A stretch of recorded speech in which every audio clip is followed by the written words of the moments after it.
Morning students. So today we will start with chapter number 2nd. That is a very interesting chapter, and this chapter is basically having the following concept map. Let's focus on it.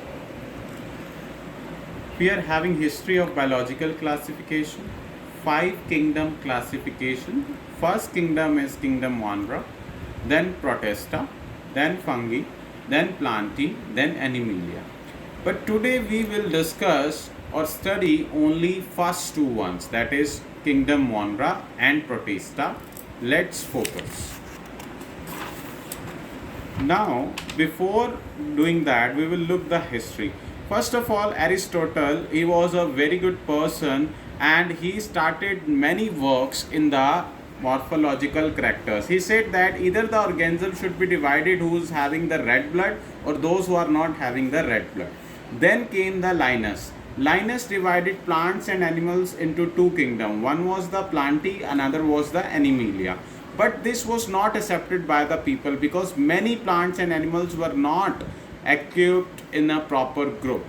Then came R.H. Whitaker in 1969, who gave 5 kingdom classification, where 5 kingdoms were arranged. First was the Monera, second Protista, third Fungi, fourth Plantae, and then Animalia.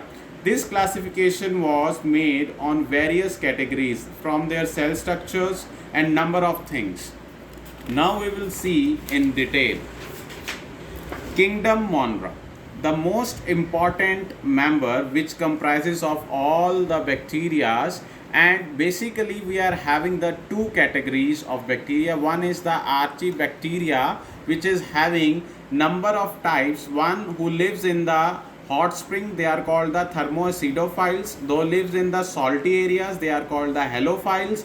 And those who are present in marshy area means where methane gas is there, they are called the methanogen. And these methanogen bacteria is also present in the cows, buffalo, because they are the ruminants. Ruminants means those who are having the habit of ruminants, or they want to chew the food again and again. Then we are having eubacteria. Eubacteria are also called the true bacteria.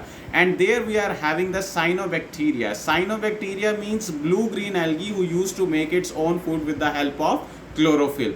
Then we are having the photosynthetic autotrophs. Autotrophs means which make their own food to have the process of formation of ATP. Next thing we will see in the next video.